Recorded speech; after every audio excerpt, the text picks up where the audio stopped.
بسم اللہ الرحمن الرحیم یا ایہا الذین آمنوا اتقوا اللہ ولتنظر نفس ما قدمت لغد واتقوا اللہ ان اللہ خبیر بما تعملون۔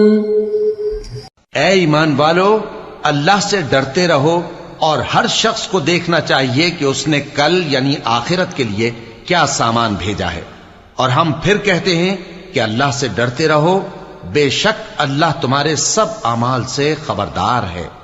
بسم اللہ الرحمن الرحیم، الحمد للہ رب العالمین، والصلاة والسلام على اشرف الانبیاء والمرسلین وعلى آلہ واصحابہ اجمعین ومن تبعہم بإحسان الى یوم الدین۔ قابل صد احترام حضرات شائقین و شائقات سچا پیغام، السلام علیکم ورحمۃ اللہ وبرکاتہ۔ آج کی محفل میراث النبی کے نورانی پروگرام میں آپ کا استقبال ہے۔ اہلا و سہلا مرحبا۔ ہم آپ تمام حضرات و مستورات کا خیر مقدم کرتے ہیں۔ محترم حضرات و خواتین، تعلیم کا آغاز ہو رہا ہے۔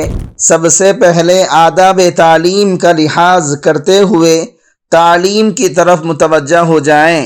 پورے دھیان سے سننا، عمل کی نیت سے سننا اور تبلیغ کی نیت سے سننا، یعنی سنی ہوئی باتیں دوسروں تک پہنچانے کے جذبے سے سننا۔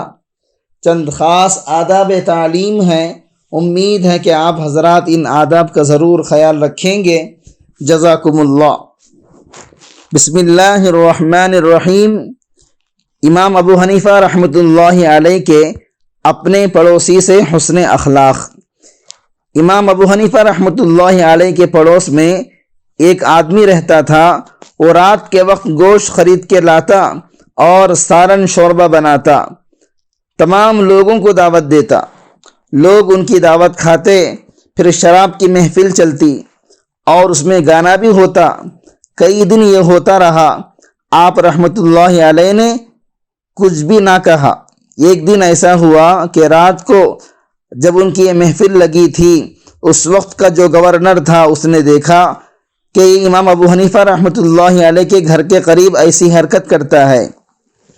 حضرت کی عبادت اور ریاضت میں تکلیف ہوتی ہوگی تو فوراً گیا اور اس آدمی کو اور جتنے لوگ وہاں تھے سب کو پکڑا اور تھانے میں لے گیا۔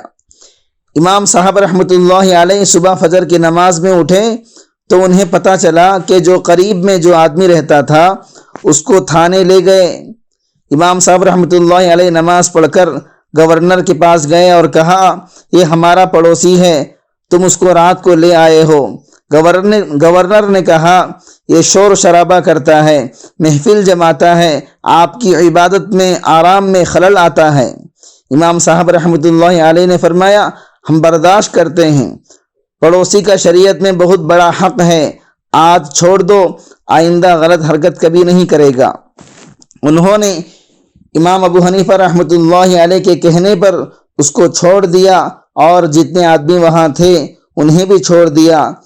جب وہ آدمی واپس آیا، امام صاحب رحمۃ اللہ علیہ سے معافی مانگنے لگا کہ حضرت ساری زندگی میں تکلیف دیتا رہا، لیکن آپ کے کیسے اونچے اخلاق ہیں کہ مجھے بھی معاف کر دیا، اور میرے چھڑوانے کے لیے خود آپ گورنر کے پاس بھی پہنچ گئے۔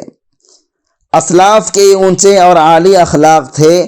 دیکھیں، امام ابو حنیفہ رحمۃ اللہ علیہ نے اسے معاف بھی کیا اور اسے چھڑانے کے لیے خود گئے، اور اس عالی اخلاق کا یہ اثر ہوا، وہ آدمی توبہ تائب ہوا اور بقیہ زندگی اللہ رب العزت کی عبادت اور ریاضت میں گزار دی۔ امام ابو عثمان حیری رحمۃ اللہ علیہ کے حسن اخلاق۔ حضرت عثمان حیری رحمۃ اللہ علیہ کو کسی آدمی نے دعوت کے بہانے سے اپنے گھر بلایا۔ جب آپ اس کے گھر تشریف لے گئے تو اس نے کہا، اس وقت تو میں کچھ بھی انتظام نہ کر سکا، آپ واپس چلے جائیے۔ تھوڑی ہی دور چلے تھے کہ وہ آدمی بھاگتا ہوا آیا اور کہنے لگا اس وقت جو کچھ گھر میں موجود ہے اسی پر قناعت کر لیجئے۔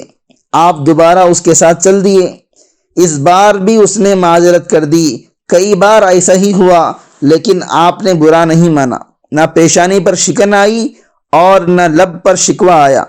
آخر وہ آدمی خود شرمندہ ہوا اور پاؤں میں گر پڑا اور کہنے لگا میں نے آپ کو آزمانا چاہا تھا۔ سبحان اللہ، آپ کے اخلاق کتنے عظیم ہے۔ فرمایا تم میرے جس اخلاق کی تعریف کر رہے ہو یہ تو کتے کے اندر بھی موجود ہے۔ جب تم اسے بلاتے ہو چلا آتا ہے، جب دور بھگاتے ہو تو بھاگ جاتا ہے۔ انہی بزرگ کا واقعہ ہے، ایک روز کسی گلی سے گزر رہے تھے، اوپر سے کسی نے ان کے اوپر راکھ ڈال دی۔ آپ سواری سے اترے اور اللہ تعالیٰ کے حضور میں سجدہ شکر ادا کیا، کپڑوں سے راکھ جھاڑ دی اور آگے بڑھ گئے۔ لوگوں نے کہا اس تکلیف دینے والے کو کچھ تو کہیے جس نے آپ پر راکھ ڈالی ہے۔ فرمایا جو آدمی آگ کا مستحق ہے اگر اس پر راکھ گرایا جائے تو اسے غصہ نہیں کرنا چاہیے۔ حضرت سہل تستری رحمۃ اللہ علیہ کے حسن اخلاق سے مجوسی ہمسایہ مسلمان ہو گیا۔ مشہور بزرگ حضرت سہل تستری رحمۃ اللہ علیہ کو دنیا سے رخصت ہوئے زمانہ گزر چکا ہے، لیکن ان کی زندگی کی ہر روشن جھلک آج بھی روشنی دکھاتی ہے۔ حضرت کے پڑوس میں بالکل ہی دیوار کے نیچے ایک مجوسی رہا کرتا تھا۔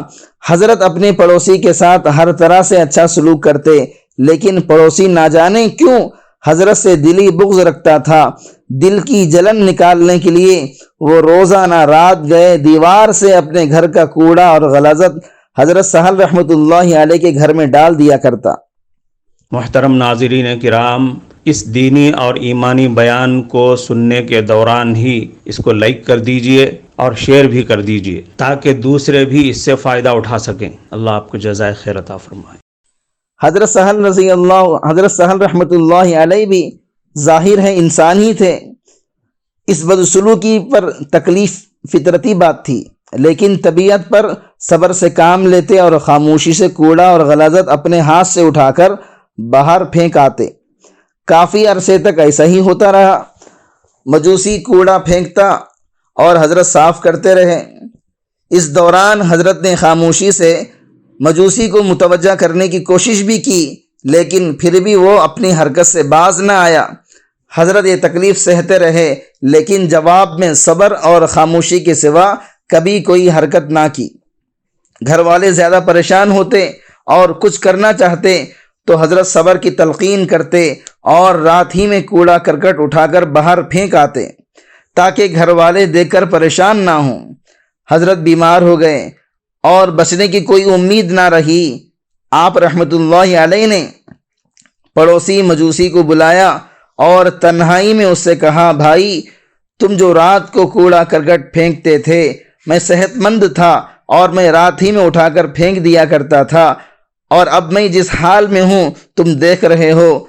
خدا کے لیے اب تم ایسا کام نہ کرنا، اس لیے کہ میرے بعد میرے گھر کے لوگ تمہاری اس حرکت کو برداشت نہ کر سکیں گے اور اندیشہ ہے کہ وہ تمہیں کوئی سخت تکلیف پہنچا دیں۔ حضرت کے اس انداز سے مجوسی کا دل بھر آیا۔ شرمندگی سے اس نے اپنا سر جھکایا اور بولا حضرت اللہ کے لیے مجھے معاف کر دیجئے، بے شک میں نے آپ کو بہت ستایا۔ آپ نے جس صبر کا مظاہرہ کیا یہ بے مثال صبر دین اسلام ہی کی بدولت ہے، مجھے معاف کر دیجئے اور مجھے اسلام کا کلمہ پڑھائیے۔ حضرت ابو حمزہ سکری رحمۃ اللہ علیہ کا پڑوسیوں کے ساتھ حسن اخلاق۔ ابو حمزہ سکری رحمۃ اللہ علیہ حدیث کے ایک راوی گزرے ہیں۔ سکر عربی زبان میں چینی کو کہتے ہیں، جس کو ہم لوگ شکر کہتے ہیں۔ ان کے تذکرہ نگاروں نے لکھا ہے کہ انہیں سکری اس لیے کہا جاتا تھا کہ ان کی باتیں، ان کا لہجہ، ان کا انداز گفتگو بڑا دلکش اور شیریں تھا، میٹھا تھا۔ جب وہ بات کرتے تو سننے والا ان کی باتوں میں محو ہو جاتا تھا۔ وہ بغداد شہر کے ایک محلے میں رہتے تھے۔ کچھ عرصے کے بعد انہوں نے اپنا مکان بیچ کر کسی دوسرے محلے میں منتقل ہونے کا ارادہ کیا، خریدار سے معاملہ بھی تقریباً طے ہو گیا۔ اتنے میں ان کے پڑوسی اور محلے والوں کا ایک وفد ان کے پاس آیا، ان کی منت سماجت کی کہ وہ یہ محلہ چھوڑ کر نہ جائیں۔ جب ابو حمزہ سکری رحمۃ اللہ علیہ نے اپنا عذر بیان کیا تو تمام محلے والوں نے متفقہ طور پر انہیں یہ پیشکش کی کہ آپ کے مکان کی جو قیمت لگی ہے ہم وہ قیمت آپ کی خدمت میں بطور ہدیہ پیش کرنے کے لیے تیار ہیں، لیکن آپ ہمیں اپنے پڑوس سے محروم نہ کیجیے۔ جب انہوں نے محلے والوں کا یہ خلوص دیکھا تو منتقل ہونے کا ارادہ چھوڑ دیا۔ ابو حمزہ سکری رحمۃ اللہ علیہ کی مقبولیت کی ایک وجہ ان کی سحر انگیز شخصیت بھی ہوگی، لیکن بڑی وجہ یہ تھی کہ انہوں نے پڑوسی کے حقوق کے بارے میں اسلامی تعلیمات پر عمل کر کے ایک مثال قائم کی تھی۔ قرآن کریم نے پڑوسی کے ساتھ حسن سلوک کی بار بار تاکید فرمائی ہے۔ رسول اکرم صلی اللہ علیہ وسلم نے اپنے بہت سے ارشادات میں پڑوسی کے حقوق کی تفصیلات بیان فرمائی ہیں، یہاں تک کہ ایک موقع پر آپ صلی اللہ علیہ وسلم نے ارشاد فرمایا، میرے پاس جبریل امین آئے اور مجھے پڑوسی کے حقوق کی اتنی تاکید کرتے رہے کہ مجھے گمان ہونے لگا کہ شاید وہ پڑوسی کو ترکے میں بھی وارث قرار دیں گے۔ کفارہ مجلس کی دعا پڑھ لیجئے۔ سبحانک اللہم و بحمدک، اشہد ان لا الہ الا انت، استغفرک و اتوب الیک۔